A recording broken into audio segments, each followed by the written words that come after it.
The objective is to have a Palestinian state on the borders of 1967 that will live in peace and security. The lesson of history is that peace and security do not come easily. Peace and stability Must decide whether we are serious about peace and security. To recognize Israel's legitimacy and its right to exist in peace and security. That's how we will find new pathways to peace and security. That is the work that we must do. In peace and security. Peace and security and coexistence. A movement towards peace. If we have this triangle, economy, security, and peace, then peace can succeed. It is morning. You wake up. Hey, come on. You greet your loved ones. You grab the morning paper. And although it seems like any ordinary day, it isn't. For one extraordinary reason. A historic and unprecedented event has occurred. The question of whether or not we are alone in the universe has been answered. This is so cool. Warships have just arrived over India, England, and Germany. I really don't think they flew 90 billion light years to come down here and start a fight. We gotta stop them! They're gonna kill us all! They're using our own satellites against us. The clock is ticking.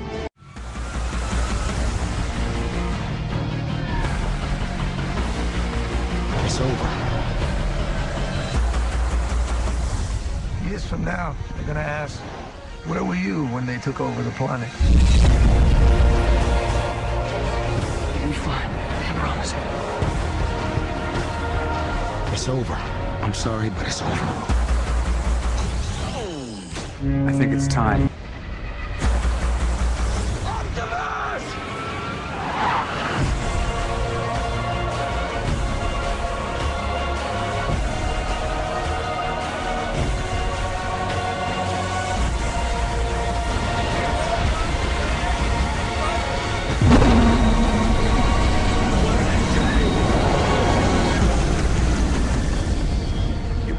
Your faith in us, but never in yourselves. From here, the fight will be your own. We're running out of time. We're running out of clues. And there's an invasion coming. So really, we need to go right now.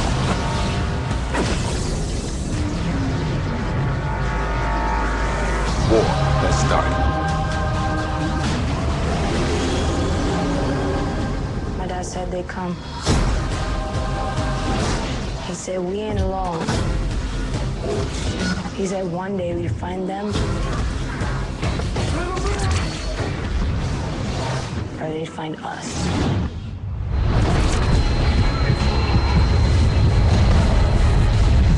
How desperate are you? And you call on such lost creatures to defend you. Our enemy can take any shape. You have made me very desperate. They could be anywhere. We're not a team. We're a time bomb.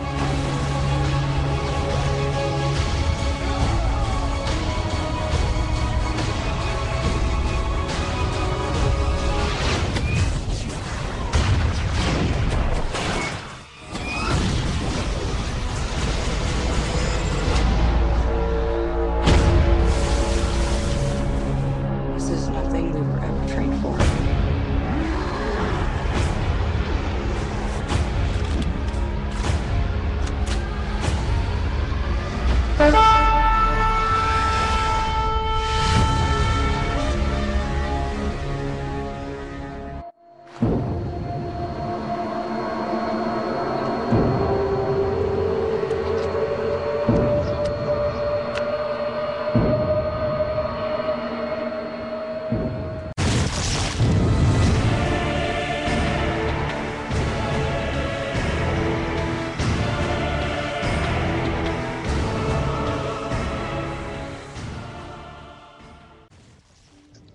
Hey, ladies and gentlemen, welcome to Revelation Per Minute with the Radio Preacher Man.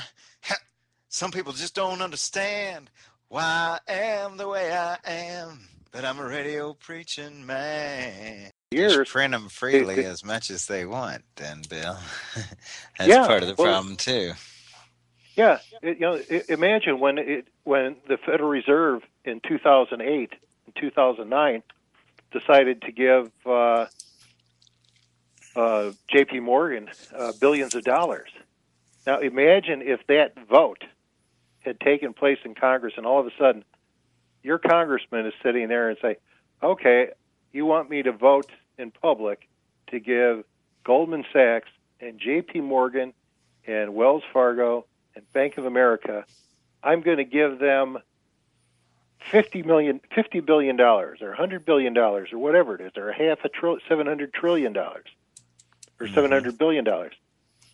If that congressman was put in a position where he had to make that vote and he voted to give them the money, how many of those congressmen do you think would have been reelected the next time go-around in 2010? No, probably none of them.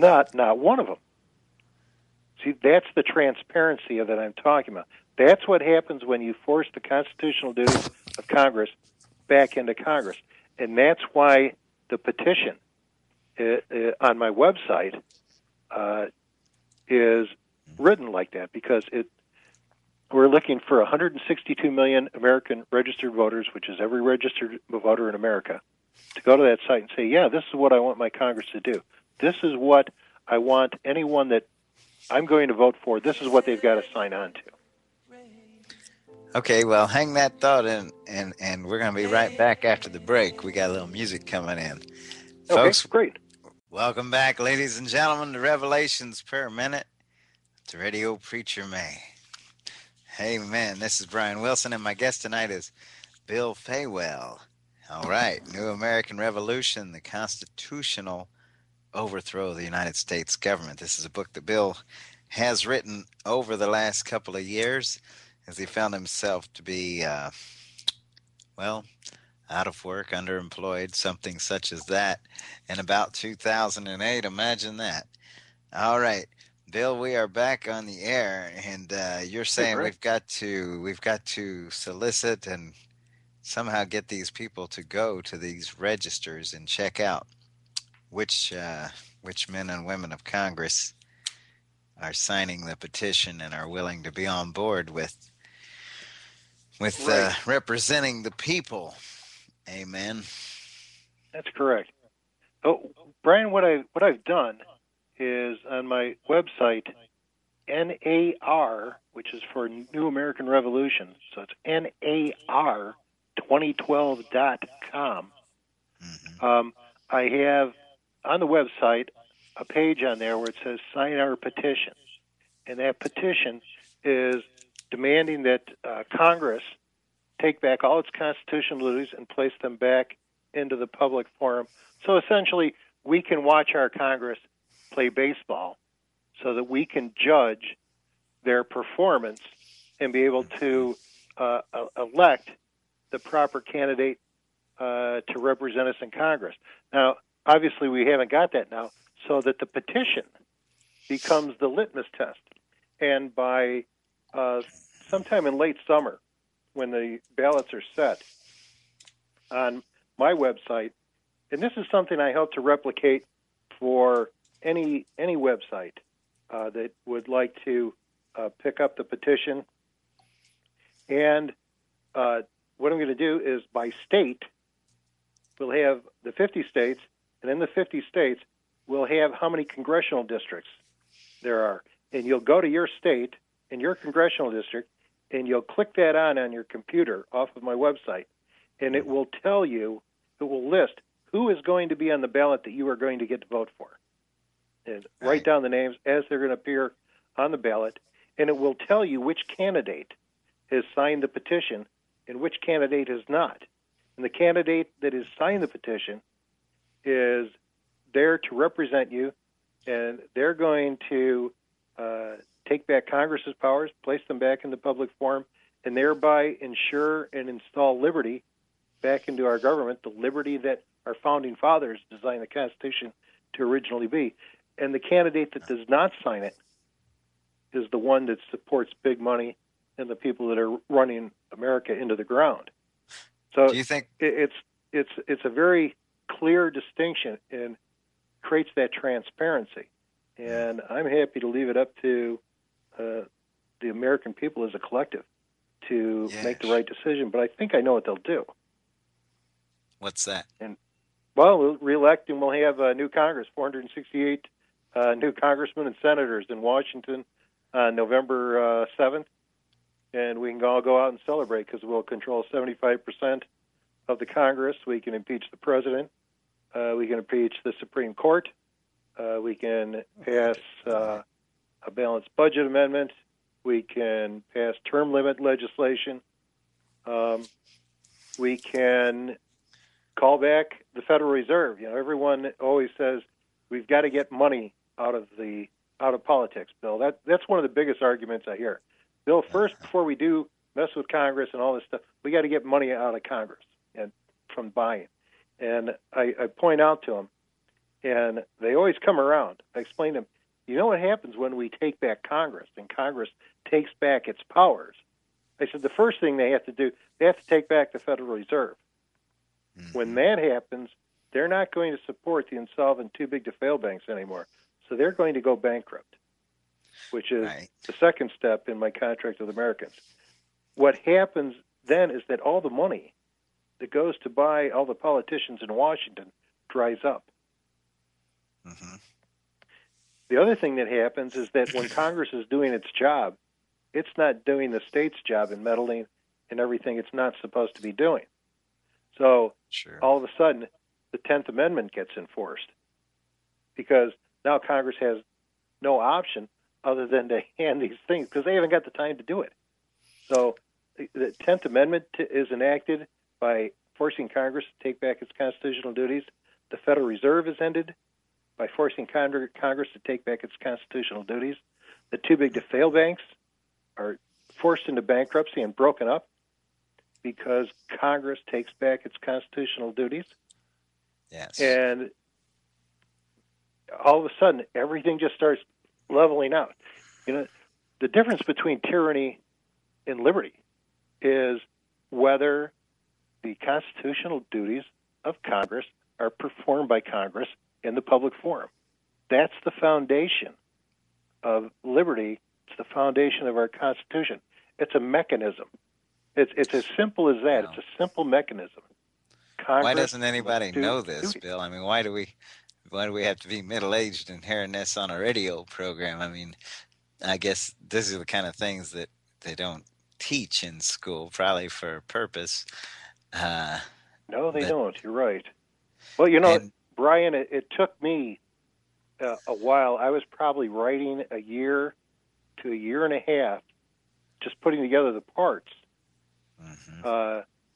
When I had written, I have a number of books on George Washington, and I'd been reading these things, and I picked up a book of his speeches, and it was probably the second or third time that I went through his farewell speech, and all of a sudden, I looked at what I was reading, and I thought, my gosh, he's talking about the public forum, and this is the key passage. It's probably about 5 or 6 paragraphs out of 30-some-odd page speech. And all of a sudden, a light bulb went on, and it was a catalyst for a lot of other thoughts, and things started coming together. It was a catalyst, just as Congress taking back its constitutional duties and placing them back in the public forum is a catalyst that just changes everything. It's like a nuclear explosion. All of a sudden, it just starts moving out. And like I said, it wipes out the Federal Reserve Bank. It closes down the insolvent banksters in New York. It sends all the duties that the states are supposed to be doing per the 10th Amendment to the states. Well, more importantly, what it does, it breaks down the economic model of tyranny and replaces it with the economic model of liberty. And these are two major different operating economic systems. And I'll give you one guess as to which economic system America operates under right now. Oh, the tyranny one, I'm sure. Bingo, my friend. right Let me on. ask you You hit this. it right on the nail. It's too hard to miss.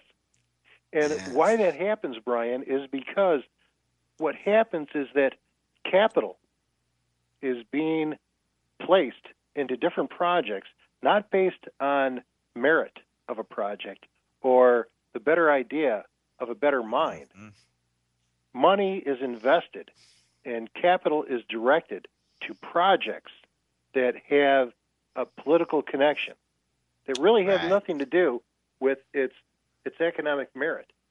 And a project like that is more prone Like to the failure. bridge to nowhere, for instance. Yeah, and it's a bridge to nowhere. It's a bridge to failure. And what happens when it fails? Do they liquidate it and put that capital back into the system? No. What they do, they have to keep it alive because they've got capital. Political capital is invested in there, and people have to save face. So they take good money and throw it after bad. And you do this on a large enough scale and happening long enough as it has here in the United States. With the What dog happens ears is- and the fat, the pork fat. What do they call that? Where they throw things in on bills, such as the bridge to nowhere. They throw things in that they know are going to get voted in because they're throwing on another bill that's more important. Yeah, or somebody's What is ox that is going to term? get gored. Huh? It's even more transparent in a place like China. As bad as the United States is in trouble, China's in much deeper fix. They're further down the first stage of revolution than America is. If you can take solace in any thought. But what happens in liberty is that when capital is invested, it's invested on the merit of the idea, on the hard work of the individual, and he or she moves ahead and creates real wealth. If they fail, there's nobody there to say, oh, they're a friend of mine or they're an insider and we got to keep them alive. And no, that project is liquidated and that capital is returned to the system. And what happens, Brian, after a while, you have all these sycophants that surround the people in power that are singing them their praises, giving them money so that they keep giving their supporters that support the tyranny money. And they start taking more of the wealth. And because they've got that wealth into projects that don't have a return and tie up capital, it slowly drains America. And that's what's happened. It's more than just a cycle of overbuilding.